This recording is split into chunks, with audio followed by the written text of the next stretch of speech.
Rachel Halsema. Hello. From the World Bank. Nice to meet you. You have a Dutch last name. I do. You're from Dutch descendants. I am. You still speak it? No. Many generations ago. Yeah, I need to work on my Dutch. Yeah. Well, English is good, right? Everybody speaks English, so. Well, English is good, but connecting with other people in their language, there's no substitute. Well, the day is almost over here at the Blockchain Innovation Conference. You're from the World Bank. World Bank wants to end world poverty, right? We do. In many ways. We do. How do you look at blockchain? Blockchain, I think, is something that we are looking to understand because it's supposed to be disruptive.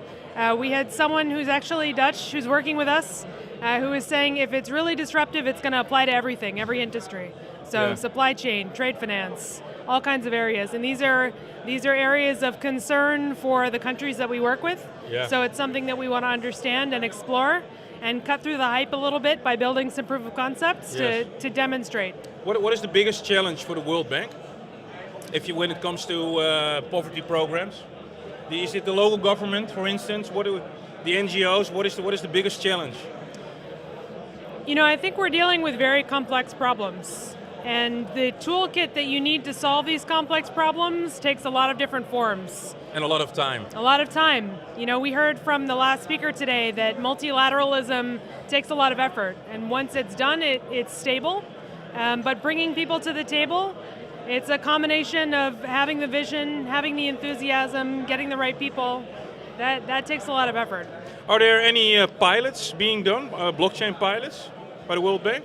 This year, so our fiscal year ends this month. We're just at the end of our first year in existence, so 1 year anniversary. And our focus this year has been proof of concepts only. I don't think that we're going to end up leading the technology in this space.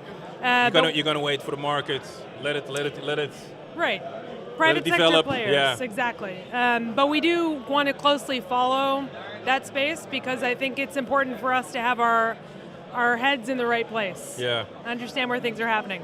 There's always a lot of criticism on ending poverty, that the money doesn't go to the people who need it. Yes. Is blockchain, can blockchain be a solution for that? That's something we need to prove. Yeah.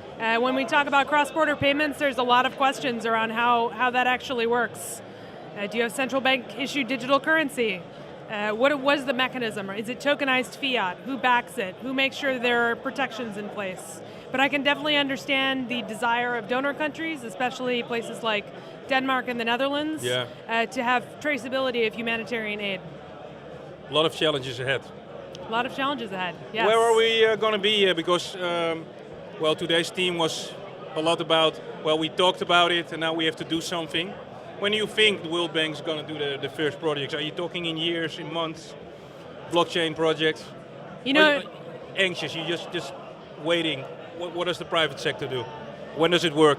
So I think the real question is how fast is it going to take for us to get our staff up to speed? And that's not just a question of technologists. That's a question of business people, economists, lawyers, all of the conservative-minded people who may not have exposure to the technology. And that is a big project.